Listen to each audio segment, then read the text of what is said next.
Well, this is pretty dang wild. I had to jump on and react to these clips for you all because, my goodness, Trump is not okay. He spoke in Concord, New Hampshire, and blamed Nikki Haley for January 6th.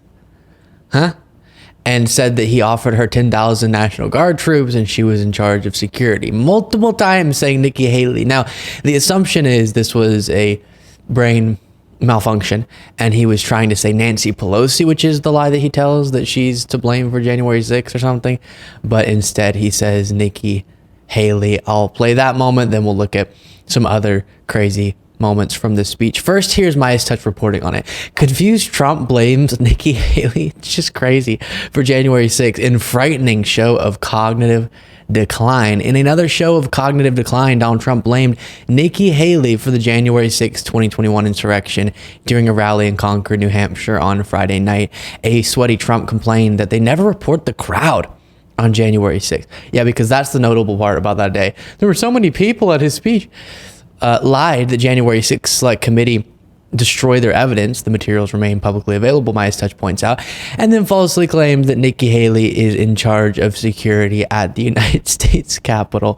Trump flustered said Nikki Haley's name more than 3 times during his rant. And the crazy thing about this is it about embodies Donald Trump. He's confused and so deranged. So he's confused and he's saying the wrong name, but also he's trying to blame Nancy Pelosi. So even if he got it correct, what he was trying to say, that's also insane.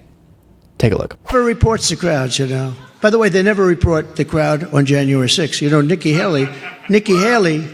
Haley, did you know they destroyed all of the information, all of the evidence, everything, deleted and destroyed all of it, because of lots of things. Like Nikki Haley is in charge of security. We offered her 10,000 people. And the crowd just goes silent. They're kind of vibing with what he's saying. And then, wait, you offered 10,000 people to Nikki Haley? And he says it so many times. Nikki Haley. So many opportunities to realize that he was saying the wrong name. Now, again, this about sums up Trump. He can't say what he's trying to say effectively. And what he's trying to say is absolutely outrageous and ridiculous and detached from reality and dangerous. So he's trying to blame Nancy Pelosi for January 6th, using just a bunch of lies to do so, because he acknowledges in his own head how bad that day is and how it reflects on him. And he knows that he's to blame for what took place. Obviously, he told the lie that got all the people to do the things they did. They were there, and they said they were there, many of them in court, because of the big lie, because they believed the election was being stolen from Trump, and they had to prevent the certification of the election. Now, before I play some other clips, and it continues to be wild, I do want to remind you, these lies, they trickle down and then instill themselves into the brains of Trump's followers, like these 2 individuals I talked to at a rally. They had brought it up, and Pence had a chance to... On January 6th? He had his chance to say what he needed to say, and then all of a sudden, the riot happened. And oh, I see where we're going. Yeah, the riot happened, and everybody had to flee. And then by the time they come back in there, then they couldn't do it. Okay. So we got to break this all down. It's okay. So first we got to start with, what do you think actually happened on January 6th? Who actually initiated it? I think it was infiltrated by the FBI and people in Black Lives Matter. Yeah. Now that was all a ploy. To do what though? Why would the MAGA supporters all of a sudden start creating havoc when they haven't done it before? Why would they do that? Right-wing extremism is actually far more common than left-wing extremism. Yeah, but they did. But I gotta go back to it though. The certification was going to certify Biden's win. The votes were there. It was. And Pence was going to do it. He was on board with certifying Biden win before January 6th. So why would they want a riot that would prevent them from certifying it for the night? Okay, but let's think about it though. Pence was not on board.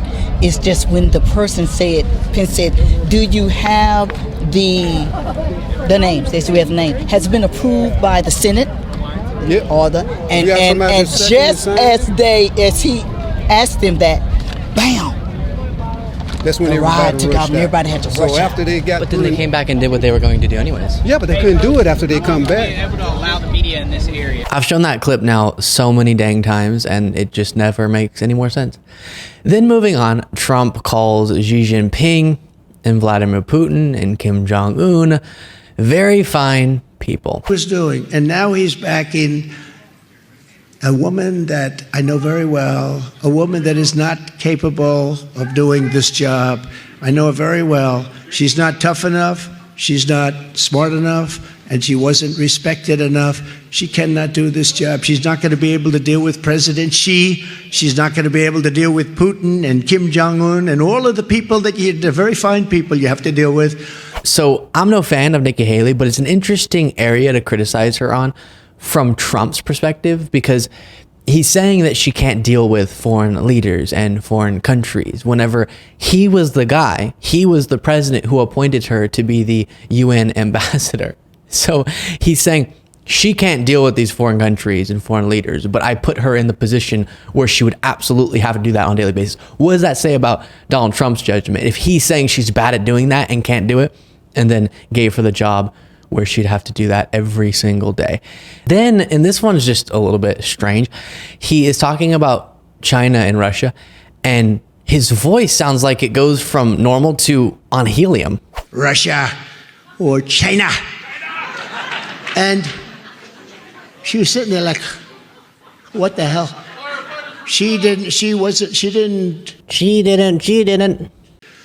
I put her in the room, you know. Look, one of the reasons I did, because I happen to love the Lieutenant Governor, Henry McMaster. One of the reasons I did. Interesting. Okay, then Tim Scott comes on stage. He ran for president, and he is a senator from South Carolina. And he says something that is rather ironic given who Donald Trump is.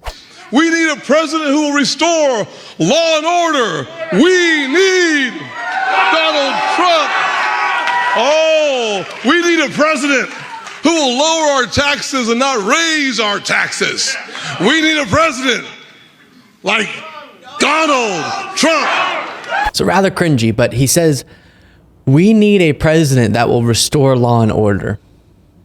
So let's pick the guy who's been indicted 4 times and is undermining our system of justice, saying that because he's being held accountable under it, it's all rigged against him. You shouldn't believe that it's legitimate, and he doesn't believe the process is acceptable. That's the guy, 91 felony counts, who's going to restore law and order. Very strange. Then we get to an interview that was done with Elise Stefanik at this event. She's speculated to be one of the people on Trump's vice presidential running mate shortlist, and she's a Republican congresswoman, and she gets asked about the E. Jean Carroll case, and take a look at her response. Leadership, which is President Trump at the top of the ticket. How do you grapple with standing by his side while the jury is debating how much to award E. Jean Carroll for being sexually abused by Donald Trump? These are witch hunts against President Trump, whether it's the bogus, Jean Carroll. whether it's the bogus case from Tish James, who is a radical prosecutor. They are all witch hunts against President Trump. No, of course not. They're all jury found that Donald Trump sexually abused her. Witch hunts against President Trump, and the reason why is because he is pulling ahead of Joe Biden, and Joe Biden is the weakest candidate we've ever seen. No, I disagree. No, I don't believe that, and I support President Trump. And you know what? The media is so biased. This is just another example of the media being out of touch. E. Jean Carroll? It's not me. It's not the media. It's a jury that found that he sexually abused E. Jean Carroll. So she just can't contend with the question. She can't address the subject, and starts talking about how the media is so biased. This has nothing to do with the media. A jury of Trump's peers found him liable for sexual abuse. He's a civilly liable rapist. And because Elise Stefanik prioritizes her political advantage and her political aspirations, wanting to be Trump's vice president, she's choosing to throw her integrity in the garbage. And that's why she couldn't address the question head on, because she knows that she's violating all the principles she spent years purporting to have. Oh, party of family values, but let's pick the civilly liable rapist. She knows that's absolutely ridiculous, but she doesn't care, again, because she's prioritizing her political aspirations and believes Trump is the way to do that. So she just shouts, witch hunt, witch hunt, witch hunt, witch hunt. Oh, the media is biased, when it has nothing to do with the media or its potential bias. It's really enraging. A couple other random things. CNN reports the S&P 500 index closed Friday at a record high, fueled by surging tech stocks, and bets that the Federal Reserve will cut interest rates this year. And take a look at how Fox Business tried to spin this as a negative for Joe Biden. It's up around 400 points. The Kudlow Trust is doing well. Techs and AI stocks are leading the way. Now, former President Trump has said the market is rallying because he's going to be reelected president. Others believe the market is rallying because Joe Biden is going to be defeated. Whoops, I think that's the same thing. Yeah. Something that Donald Trump has been trying to get people to believe. Any of the good economic indicators, those somehow are because of me, but also the economy is horrible, even though unemployment has been lower for longer than any time in decades, and wages are growing compared to inflation. Inflation's back down. The GDP growth is super strong. All these positive things are happening, but it's horrible. But if you do notice a positive thing, it's actually because of me. Great logic. Last thing we'll look at. This is brutal. I don't even know if I should show this to you. Ron DeSantis is talking during a Fox News interview with Neil Cavuto about how he did everything right in Iowa, or at least, quote, if you look at Iowa, we did it right. And Cavuto notes that you didn't win a single county. I can tell you this, though, if you look at Iowa, we did it right. I mean, we got the endorsement of the governor. We won the debates, the Miami debate, the Newsom debate, the News Nation debate, the CNN debate. We did televised town halls, got great response. But you went to all didn't win a single counties. County, right? I mean, in 99 counties, you didn't win a single one. You visited them all, to your credit, but you didn't win a single one. Oof. But I also had, how many people would have been able to handle $50 million in ads? How many people would have been able to handle all that? Okay, and a lot of money was spent against him, I guess. Yeah, that's brutal. We did it right in Iowa. Well, you did lose every county. Oh, they spent a lot of money against us. I was seeing DeSantis reflecting on mistakes he made in his campaign. It's just the beginning of the end for Ron DeSantis' presidential campaign. He came in strong in the polling and dropped every single week. Pretty brutal record there as far as this campaign goes. We'll leave it there for this segment. Thank you all for watching. Make sure you're subscribed, and I'll talk to you next time.